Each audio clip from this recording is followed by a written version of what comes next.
What's happening? My name is Rob Rashawn. It's for entertainment purposes only, and I got another message. My people, it's time to get uncomfortable. It's time for other people to be uncomfortable. And when I say that, right, it's time for people to speak out.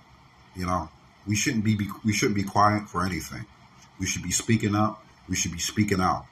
And one thing we should be speaking up about is, you know, the state of our families, how we are raised, our childhood, the things that transpired in our family setting, the things that didn't transpire in our family setting.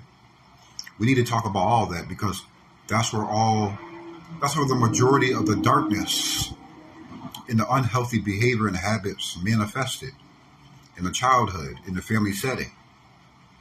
See, I like to talk about the dark things of life. I like to talk about uncomfortable things. I like to talk about pain, trauma, things that people do not want to talk about or touch.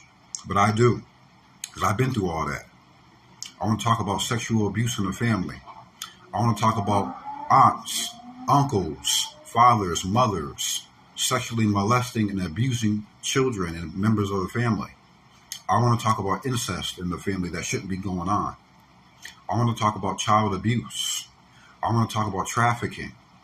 I want to talk about, the abuse that's been plaguing our families for many, many years. That's what I want to talk about. I want to talk about that because it needs to be brought to the light. And bringing those things into the light can start the healing process. That's how it works. But many people do not heal because, like I said in our previous video, they refuse to jump into the deep end.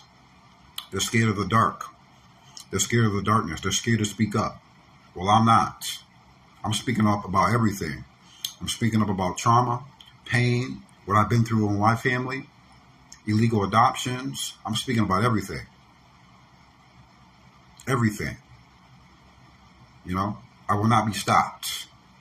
There's too many injustices playing out in each community, each family setting. There's not enough people speaking about it. How can you call yourself a family member while other members of the family are being sexually abused, treated unfairly, disrespected, victimized, harmed? How can you call yourself a family member? How can you call yourself a friend? How can you call yourself anything if you refuse to speak up? I encourage you to speak out. Peace.